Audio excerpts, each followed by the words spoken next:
High above a Siberian valley, cut deep into the marble heart of the Altai Mountains, one cave rewrote the human story. Denisova Cave appears modest, a dark mouth gazing over wind-shaped ridges, but its cool corridors shelter riddles older than memory. What truths sleep in that stone hush, and how did a fragment no larger than a fingernail force science to redraw the family tree? Logged by Soviet geologists in 1977, Denisova at first seemed another Paleolithic shelter. Ash layers, flint flakes, and butchered animal bones traced routine Ice Age life, nothing revolutionary. Then, in 2008, a researcher brushed dirt from a girl's pinky bone compressed in the strata for 40 millennia. Under the microscope, it looked unremarkable, yet its DNA would explode like dynamite in a library. Geneticists tested for familiar signatures, Homo sapiens or the rugged Neanderthals. Instead, the code revealed a third lineage, equal parts strange and ancient. Humanity's forgotten branch had been hiding in plain sight. They were soon christened the Denisovans, after their stony refuge. It felt like discovering a missing act in a well-known play, recalled Svante Pääbo, whose Leipzig team decoded the genome. The revelation sparked new questions. How many kindred lines still lurk undiscovered? What legacies did these long-lost relatives leave behind? Denisova Cave stretches more than 60 meters into the mountainside, its chambers layered like a parchment diary. Archaeologists recovered ornaments of shocking finesse. Bracelets of chloride ground until they gleam like glass, pendants from mammoth ivory, bone needles polished smooth. Someone here mastered precision drilling, spinning a high-speed bit to pierce stone with millimetric accuracy. Did such craft signal a culture as complex as our own, or hint at hidden exchanges among neighboring peoples? Sediments also trapped wolf, hyena, and rhinoceros, remains plus charred plant fibers, mapping swings from temperate forest to frozen steppe. By sequencing soil, scientists now reconstruct ancient ecosystems, watching species ebb and flow with glacial pulses. Denisovan genes stretch far beyond Siberia. Unique markers appear in indigenous Australians, Papuans, and many Southeast Asian islanders. Some people carry up to 5% Denisovan DNA. Those traces whisper of epic journeys. Did bold bands trek through Himalayan passes or launch canoes into the Pacific twilight long before Polynesia? One gene variant even equips modern Tibetans to flourish at high altitudes, a gift from ancestors who mastered thin air. Physical fossils remain scarce. Besides the pinky, robust molars with broad crowns echo archaic forebears, yet lie beside refined artifacts. The pairing unsettles neat timelines, primitive looks, advanced thinking. Some scholars suggest Denisovans blended enlarged visual cortices with formidable strength, an edge in both craft and survival. Myth fills gaps where bones are silent.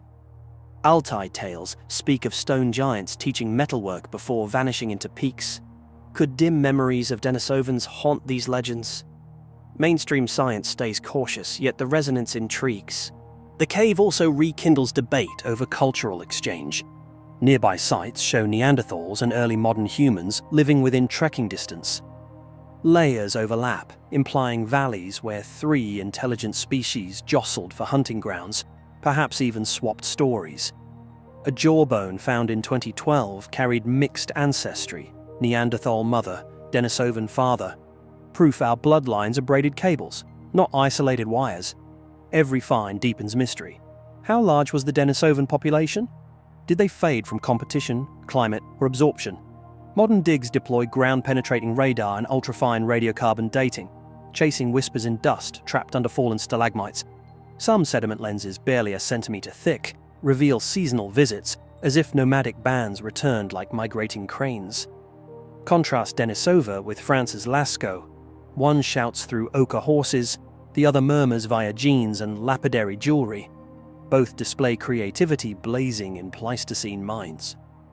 Fringe theorists claim the chlorite bracelet's perfect bore demands technology beyond Stone Age capacity.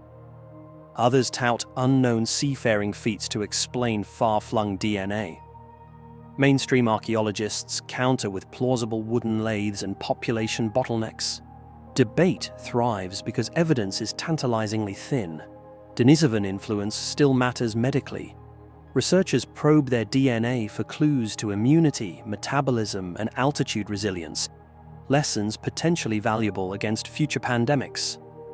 Climate scientists, meanwhile, model Ice Age refugees these hominins might have inhabited, turning prehistory into a tool for forecasting ecological change. Yet large pieces are missing. Landslides may have sealed hidden chambers. Drills whisper into calcite, listening for voids. One misstep could shatter fragile records. Funding ebbs, and the cave sits in a region where nationalism, conservation, and local law intertwine.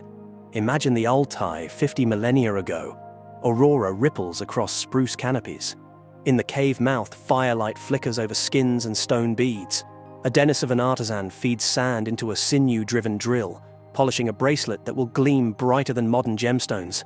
Outside, Neanderthal hunters barter reindeer tendons for obsidian blades. Beyond them, slim-built Homo sapiens press northward, carrying ochre and distant myths. Three intelligences converge, unaware of the eons that will compress their meetings into dusty layers. Such scenes straddle evidence and imagination, but Denisova invites them, turning sterile data into living narrative. It reminds us that human identity is mosaic, shards from many quarries fused by chance and shared wonder. Denisovan legacy also pulses in our immune systems. Certain HLA variants, genes that present viral fragments, entered Homo sapiens through Altai interbreeding and still bolster defenses in Pacific Islanders. A prehistoric handshake may echo in modern wards, urging geneticists to mine fossils for clues to tomorrow's outbreaks. Altitude adaptation tells a similar tale. A Denisovan tweak to the EPS1 gene modulates hemoglobin, letting Tibetans thrive where air pressure punishes newcomers. Those alleles journeyed thousands of kilometers, mapping Denisovan footsteps across lands where no fossil has surfaced. What arts or sciences vanished with them?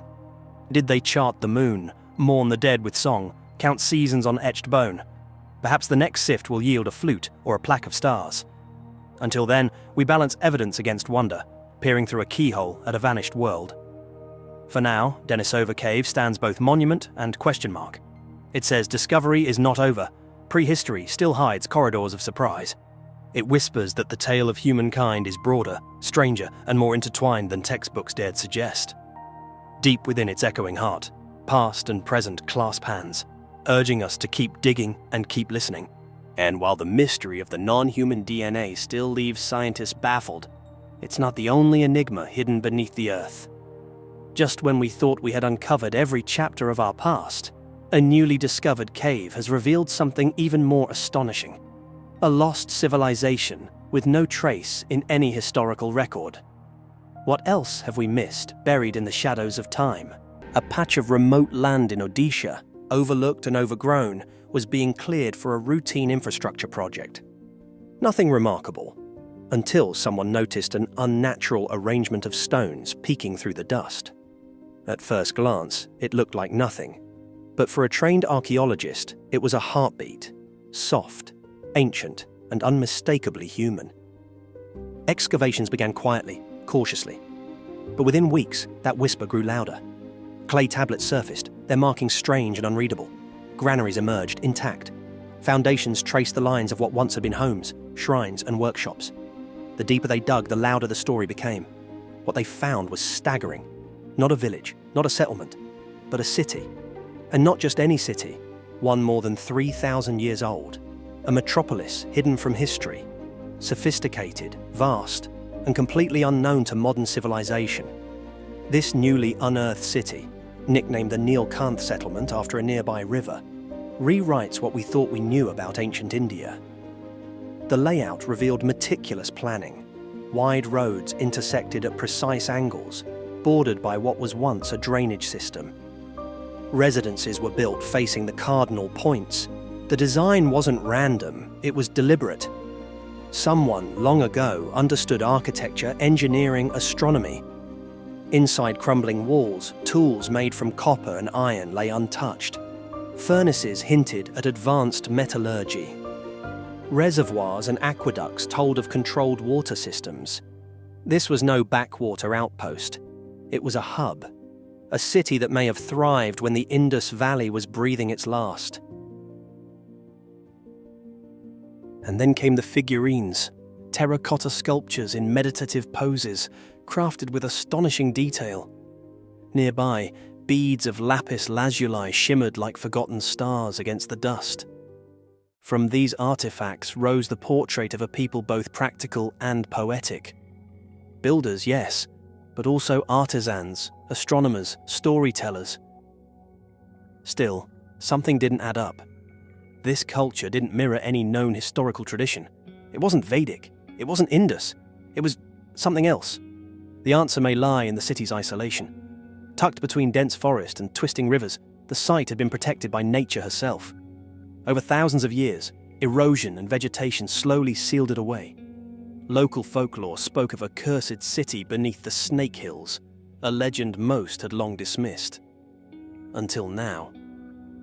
With satellite imagery, archaeologists traced the ghost outlines of roads, walls, and even what may have been public plazas. The scale was astonishing, more than 5 square kilometers. This wasn't a myth, it was memory, buried in the earth. But then came the moment that sent ripples across the archaeological world. Tablets, dozens of them, engraved with characters no one had ever seen before. This wasn't Brahmi, nor was it similar to the still undeciphered Indus script. This was new and old. The inscriptions bore looping spirals, wedge-like marks, and geometric patterns. Some repeated in sequences that hinted at mathematics or astrology. One tablet, delicate and worn, appears to map celestial events, eclipses, solstices, maybe even festivals. Linguists and codebreakers now scramble to unlock it, because hidden in those lines could be mythologies, laws, maybe even a name for a people lost to time. Imagine it, holding in your hand a message from 3,000 years ago, written by someone whose civilization no longer exists. Someone who may have believed, perhaps even hoped, that their words would one day be found. At the city's center stood a shrine, or what remained of one. Inside it, buried beneath a collapsed roof, were gold figurines unlike any seen before. One, half lion, half man, with jeweled eyes. Another with the wings of a bird, the claws of a reptile, and the headdress of a king. They weren't Hindu, Buddhist, or Jain. These were older, stranger, guardians, deities, or symbols of myths we've never heard. Nearby, painted walls flaked away to reveal murals, scenes of festivals, dances, and rituals. Children with musical instruments. A woman releasing a bird into the air, a priest raising a torch to the stars. They lived, they laughed, they worshipped, they vanished. And still, we ask, how many more? This discovery challenges every boundary in Indian archaeology. It expands our understanding of urbanization in the Bronze and early Iron Ages. It forces us to redraw maps, to reconsider timelines, to question everything we thought we knew about literacy, trade, and the transmission of culture across Asia. Because if one city like this could remain hidden for so long, how many others lie beneath the trees, beneath the farmland, beneath our feet? The past, it seems, isn't just behind us. Sometimes it waits below. Excavation continues, inch by inch. Every new artifact is a sentence in a story we're only beginning to read. Beads made of stone, older than memory. Toys shaped like elephants. A half-burnt scroll sealed in clay. Soon, 3D reconstructions will let us walk these streets again. Museums will bring their legacy to the world. But here, in the dirt, under the shadows of trees that never knew their names, the ghosts of a lost civilization stir once more. Their silence is breaking, and in the echoes, we are starting to hear something familiar. Something human.